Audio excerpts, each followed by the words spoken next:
Plural marriage is hard. I thought from my myopic perspective, it was just hard on me.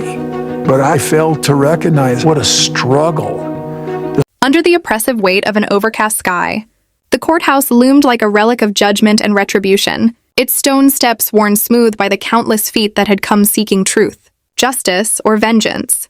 And on this day, those steps trembled under the storm of flashbulbs as reporters, photographers, and bystanders gathered in a frenzied crowd.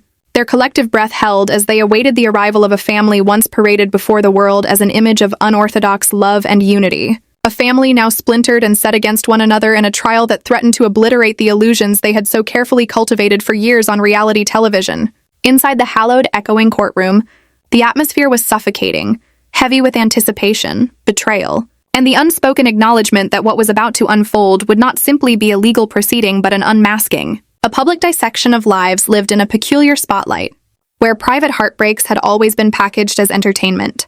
And now, with the gavel yet to fall, every bench was crammed full, the front rows occupied by media figures with notepads poised, their pens hovering like daggers ready to carve the truth into tomorrow's headlines. Behind them, an odd mixture of fans and onlookers who had once idolized the Browns' lifestyle, now attending as though it were the latest episode of a scandalous drama come to life, their murmurs rising and falling like the hiss of a restless tide. The Brown family entered not as they once had, smiling for cameras beneath the banner of faith and familial harmony, but fractured, raw, stripped of the narrative they had sold to millions, their every step a silent confession of disarray. Christine led the procession, her face a mask of resolve barely concealing the tremor of pain beneath, her jaw clenched with the hard-earned courage of a woman who had endured years of silenced grievances and now stood on the precipice of speaking truths too long buried. She walked forward without faltering, her eyes fixed straight ahead, refusing even a fleeting glance toward Kody, the man who had once been her partner, her confidant, her undoing. Behind her, Janelle moved with visible weariness, her shoulders bowed under the accumulated weight of endless battles fought in kitchens, bedrooms, and bank accounts. Nights spent awake and staring into darkness as she fretted over her children's future, the cold terror of financial ruin gnawing at her resolve. Yet there was a determined rhythm to her steps, the gait of someone who had decided that fear would no longer dictate her choices. Mary followed, quiet as a shadow, her presence delicate yet resonant. A woman who had lived for years in a liminal space, neither fully embraced nor entirely cast out, her face unreadable. Yet the very fact that she aligned herself physically with Christine and Janelle today spoke volumes. A silent declaration of allegiance that cut deeper than any verbal testimony. For the first time in years, these three women sat side by side not as co-wives locked in an uneasy dance of competition and compromise, but as allies, bound together by shared wounds and a common adversary. Across from them sat Kody, once the charismatic center of this sprawling, unconventional household, now a diminished figure, his once celebrated golden curls tamed into a subdued, lifeless mop, his posture stiff with bitterness, fists clenching tighter each time a glance landed upon him, as though he were bracing against a blow that had not yet fallen. Beside him, Robin clung to his arm with a possessive, almost desperate grip, her entire body angled towards him in a gesture that was equal parts comfort and claim, the look in her eyes a volatile mixture of defiance and guilt.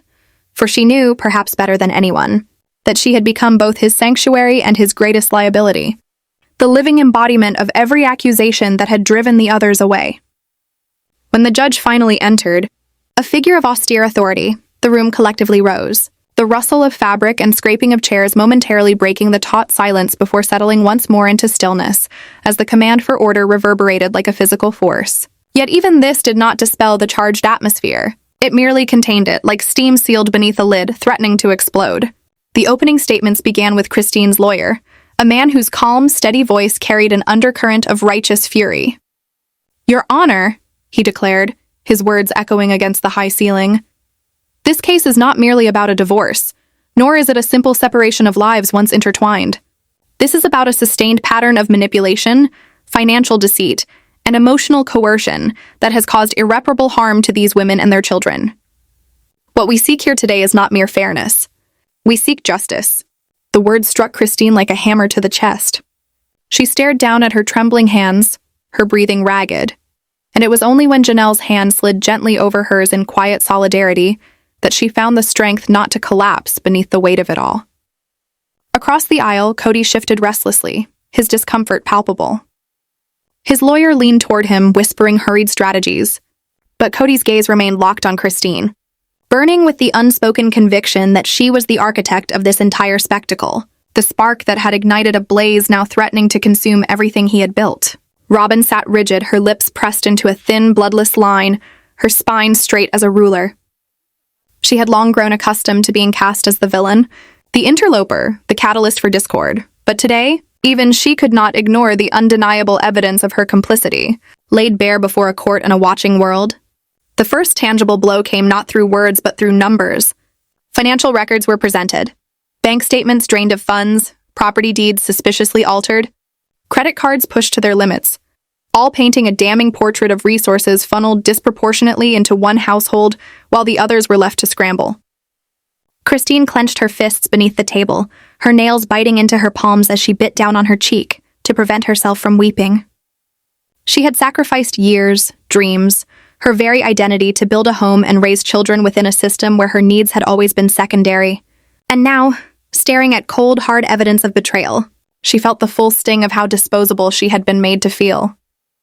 When Janelle took the stand, her voice wavered at first, fragile as glass, but with each sentence it grew stronger, like a storm gathering momentum.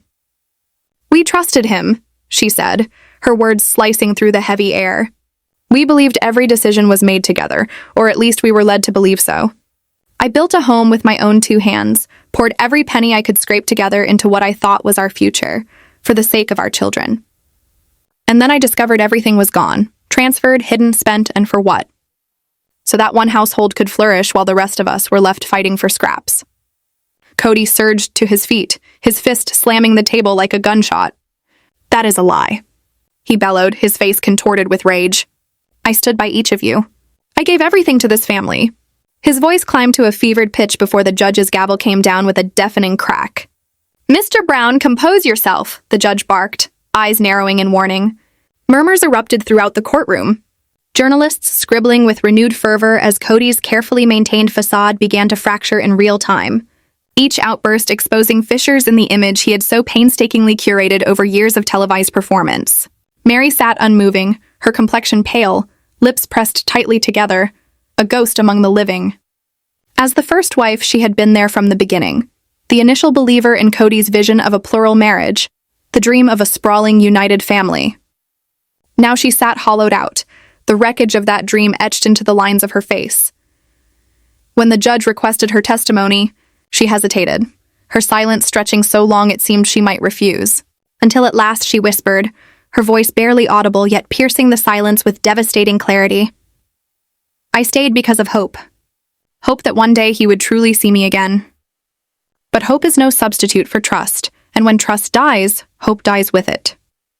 The words hung in the air like smoke after a fire, and the room fell into a silence so profound that even the cameras seemed to hold their breath. The journalist leaned forward, desperate to capture every syllable. Even the judge's gaze softened briefly, his usually stern expression shadowed by something almost like pity. Kody's jaw clenched so tightly a muscle ticked visibly in his cheek. Robin turned toward him, her eyes wide, silently pleading for reassurance, but he refused to meet her gaze, his attention fixed instead on some invisible point on the floor, his shoulders hunched inward as though crushed beneath the collective weight of the accusations surrounding him. Christine finally raised her eyes, meeting Kody's across the room.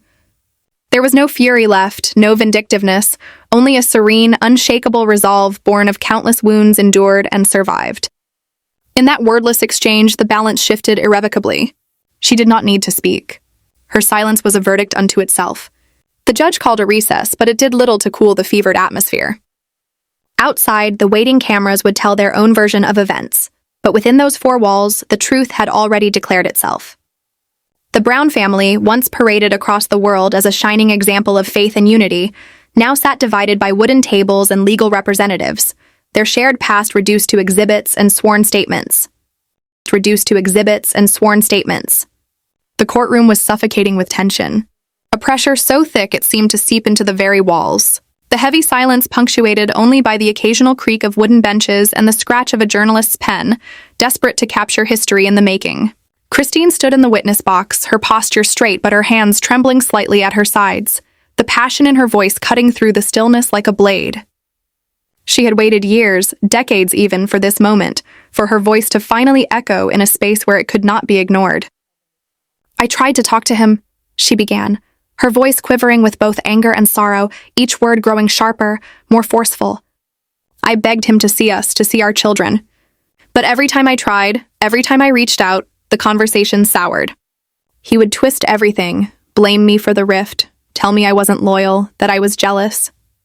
She paused, drawing in a shaky breath as the eyes of the courtroom fixed on her, the air so taut it felt as though even a whisper might shatter it. "And maybe I was jealous," she admitted, her voice breaking on the word before hardening again with raw defiance. "But not of Robin. I was jealous of equality, of love, of respect. Things that we all deserved, things that were promised to us, but things we never truly had." Tears welled in her eyes, clinging to her lashes like fragile pearls, but she did not let them fall. This was not a performance of weakness. It was a testament to her survival. "And when I finally escaped," she continued, her tone fierce now, as if she were no longer speaking to Kody but to every soul present, "I thought it was finished.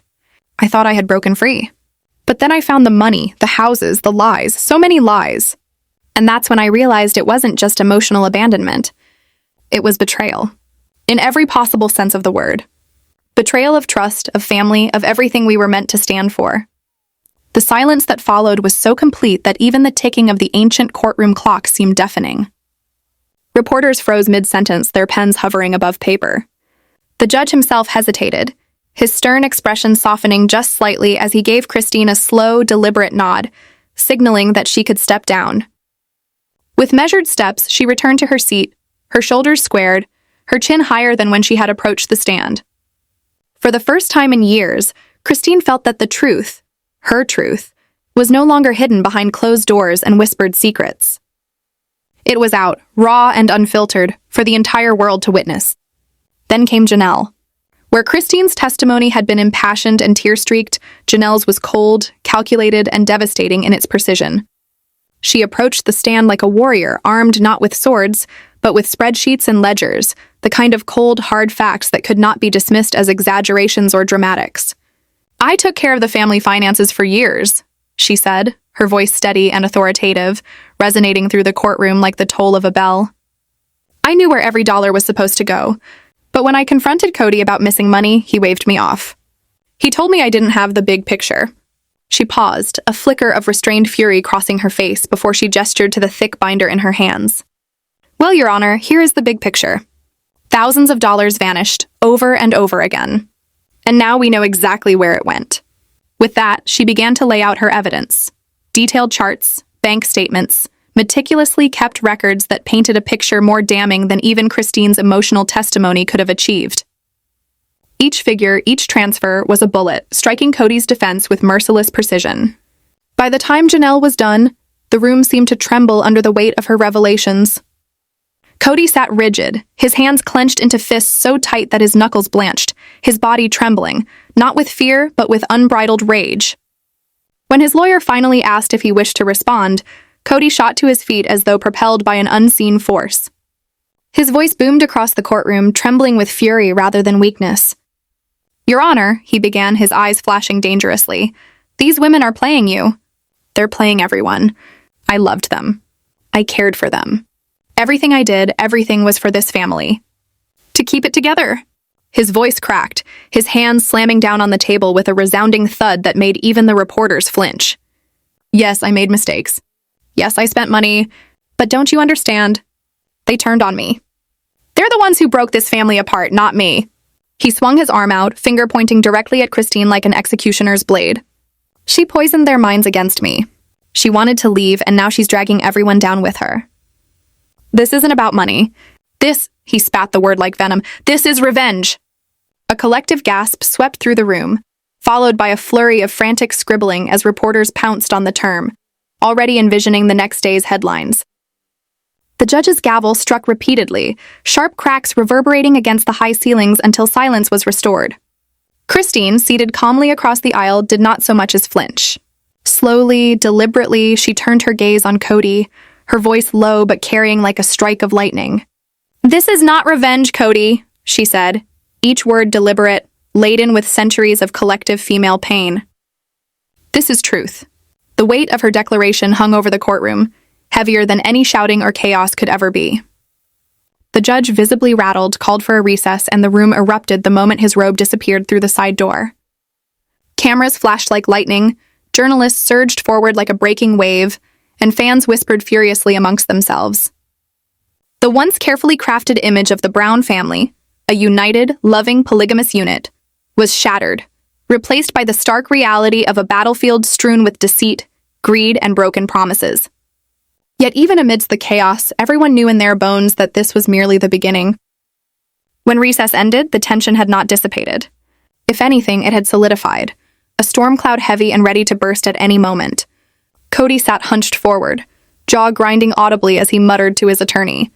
His eyes flickered between Christine, Janelle, and Mary, who sat together across the room like a silent army, united in their shared betrayal. Robin sat beside Kody, her face blotchy and red from crying, a crumpled tissue clenched so tightly in her fist that it threatened to disintegrate. The contrast between the two sides was stark. On one, the quiet strength of women who had been silenced for far too long. On the other, a man and his chosen favorite wife clinging desperately to a crumbling narrative. The judge's gavel rang out again, bringing the chaos to an abrupt halt. "Court is now back in session," he announced, his tone clipped, devoid of any warmth. "We will proceed with the presentation of further evidence." Christine's lawyer stood immediately, his expression grim yet determined. "Your Honor, we will now present evidence of property sales and hidden financial accounts, establishing a clear pattern of betrayal, deceit, and willful harm." A large screen flickered to life, displaying documents that sucked the breath from the room. The first was a deed for a property in Arizona, one that all four wives had initially purchased together. The lawyer's voice cut through the silence like a blade. This home was sold a year and a half ago. The proceeds totaled nearly $400,000. And yet, instead of being divided equally among the four wives as agreed, the entirety of the sum was deposited into an account under Mr. Brown's sole name.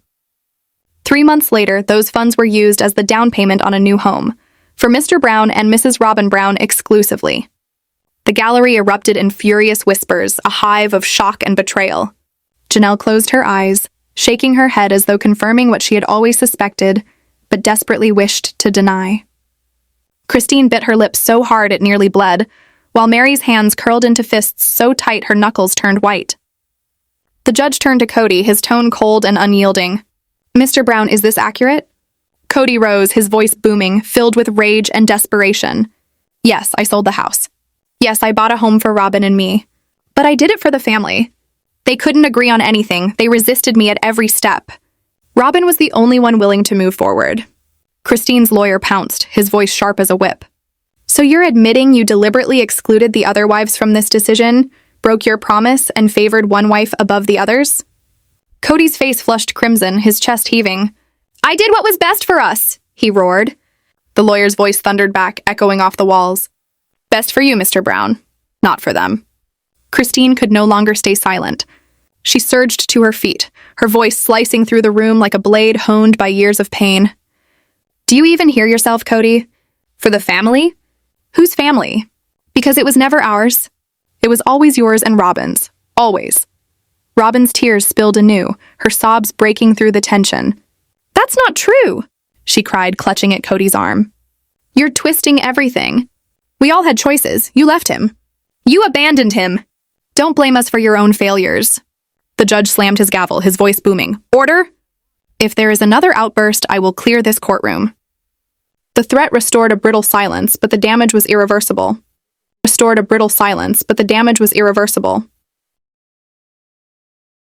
The courtroom was a cauldron of tension, heavy with unshed tears, unresolved betrayals, and the bitter taste of years of silence, manipulation, and fractured promises. The air was so dense it felt almost tangible, pressing against the skin of every soul trapped within those four walls, as though the very atmosphere demanded truth to be spoken at last.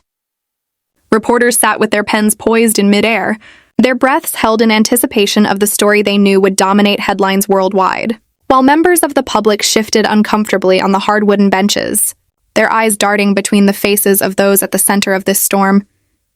A family whose private turmoil had been laid bare for the world to consume, courtesy of years spent under the unrelenting gaze of television cameras. At the heart of it all sat Kody Brown, His once commanding presence diminished, yet still clinging desperately to the remnants of authority, love, and legacy that had defined his life. His jaw was tight, his fists clenched upon the table before him, knuckles white against the dark grain of the wood. When he spoke, his voice carried the brittle edge of a man on the precipice of collapse, though at first it was steady enough to command attention. He declared that the decisions he had made, the selling of property, the shifting of funds between bank accounts, the movement of assets that had sparked this entire trial, were not, as his wives and their counsel claimed, acts of deceit or betrayal. They were, he insisted, acts of survival. His words rang out like a lifeline thrown into stormy waters, as though by sheer force of will he could rewrite the narrative that painted him as a villain. He had done what was necessary, he claimed, to safeguard the future of his family when everything else was falling apart. But then his tone grew sharper, more forceful, the veneer of calm cracking to reveal the hurt and rage beneath. With each name he spoke, Christine, Janelle, Mary, the courtroom seemed to contract, the very air trembling with decades of unspoken grievances. Christine, he said, had chosen to walk away, abandoning the shared dream they had once built. Janelle had chosen independence over unity, defying him by asserting her autonomy. And Mary, his voice faltered on her name, Mary had shut him out long before the physical distance between them became apparent. What, he demanded of everyone present, was he supposed to do? Was he meant to sit idly by and watch the empire they had painstakingly constructed crumble to dust? Or was he to grasp desperately at what remained, to cling to the one person who had not abandoned him, the one individual who still believed in him? Robin? As he spoke Robin's name, she lowered her gaze, tears brimming in her eyes, while the gallery shifted in uneasy silence. His words dripped with pain, yes, but also with something darker, self-preservation masquerading as vulnerability. Christine's lawyer was quick to rise, his sharp voice cutting through Kody's emotional defense like a blade. "Mr. Brown," he said with measured precision, "no one forced you to hide money. No one held a gun to your head and demanded that you discard 3 wives while favoring only one. You speak of survival, but is it truly survival you describe? Or is it control?" His accusation hung in the air like smoke, suffocating and inescapable. "Were you not simply exercising power?" the lawyer pressed on, "by keeping them ignorant of your dealings?" Kody's face flushed crimson, a dangerous mixture of fury and shame, his fists tightening on the table until it seemed the wood itself might splinter beneath his grip. "You don't understand," Kody snapped, his voice rising in anger. "You've never lived in a plural marriage. You have no idea what it's like to balance 4 houses, 4 sets of needs, 4 unending streams of criticism. I gave everything I had, worked harder than anyone could imagine, and still it was never enough. Never." His gaze darted around the room, landing briefly on each of his estranged wives before finally settling on Robin. "She," he said, his voice breaking with emotion, "she gave me peace. She gave me loyalty. The others gave me ultimatums." He swallowed hard, trembling. "I never wanted to control them," he insisted. "I wanted to serve them. There is a difference." Christine rose slowly, her movements deliberate, her composure a fragile mask stretched over years of heartbreak. When she finally spoke, her voice was steady, but laced with suppressed fury. "Lead us, Kody," she said, her tone cutting like ice. "You never led. You dictated. You told us what to do, and when we didn't obey, you punished us. Not with words, but with silence, with absence, with betrayal." She stepped forward, her eyes blazing with the force of a truth long denied. "You say Robin brought you peace, but what you truly mean is that she never questioned you. She never challenged you. That isn't loyalty. It's obedience. And you reveled in it because it made you feel powerful." Janelle's voice joined in next, softer than Christine's but equally devastating. "You speak of leadership, Kody, but real leadership isn't about command. It's about listening, about sacrifice. It's about putting the good of everyone above the comfort of one. You emotionally abandoned us long before we physically walked away." Then came Mary's voice, quiet, almost fragile, but every word landed with the weight of a sledgehammer. "I stayed, Kody. Through everything, I stayed. Even when you humiliated me. Even when you told the whole world you didn't love me. Even when you built a life with someone else and left me to rot alone. I stayed. And what did I get for it? Nothing. Don't you dare stand there and say we left you. You left us long before we ever found the strength to leave." Her words sliced through the courtroom, leaving a gaping silence in their wake. Kody visibly crumbled, his face contorting with anguish. His defense, so carefully constructed, now lay in ruins. His voice trembled as he tried to reclaim the narrative. "I was hurt too," he said, his tone raw, pleading. "Did you think it didn't destroy me when Christine broke my heart? When Janelle turned against me? When Mary stopped reaching for me? I lost everything. Robin!" Robin was the only one who reached back. "Is it so wrong that I clung to the only hand refusing to let me drown?" The judge's voice, calm and authoritative, cut through the escalating storm. "Mr. Brown," he said firmly, "this court is not here to untangle the complexities of love or loyalty. We are here to determine whether your actions were lawful and equitable. Your personal grievances may explain, but they cannot excuse."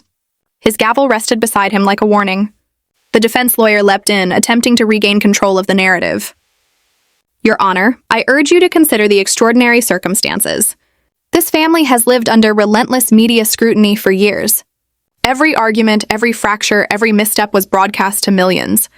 My client's decisions that might appear suspect, were made in desperation, to protect the family's image, to secure their livelihood, to keep them afloat amidst a tidal wave of public judgment." His tone was urgent, imploring. Yes, mistakes were made, but they were mistakes born of fear, not malice. Christine's lawyer, unshaken, rose to deliver his rebuttal. "Fear, Your Honor? The records do not show fear. They show profit. Profit that flowed only towards Mr. Brown and Mrs. Robin. Meanwhile, the other wives struggled. Their children went without while one household thrived. This is not about media pressure. This is about choice. And time and again, Mr. Brown chose himself and Robin, leaving the others destitute." The room seemed to vibrate with suppressed tension as Kody surged to his feet, his voice breaking under the strain of desperation. "I was trying to save love," he cried. "To save one thing in my life from being destroyed. If I lost the others, it wasn't because I didn't love them. It was because I couldn't carry everyone any longer. You call it control, but I call it survival. I call it holding on to the only piece of love left when everything else was ripped from my hands." A stunned silence followed. Even the reporters, who had been scribbling frantically, froze in place. There was something heartbreakingly human in Kody's words, something that stirred the soul. And yet there was also the damning weight of evidence, cold and undeniable, poised against him like a sword. Christine turned to Janelle, whispering just loud enough for the microphone to capture. "He still doesn't understand. It was never about leading us. It was about walking beside us. And he never did." The judge leaned forward, his expression grave. "This court has heard enough. We will now proceed to closing testimonies before rendering a verdict. But let me make one thing abundantly clear. Love, loyalty, emotion. These things may matter to the heart, but they hold no sway over the law. Matter to the heart, but they hold no sway over the law. The law requires justice, not sentiment." The gavel struck once, sharp and final, echoing like thunder through the courtroom. Court adjourned for the day. Kody collapsed into his chair, his face pale, his shoulders slumped in defeat. Robin clung to his arm, whispering frantic words of comfort, but he seemed deaf to her voice.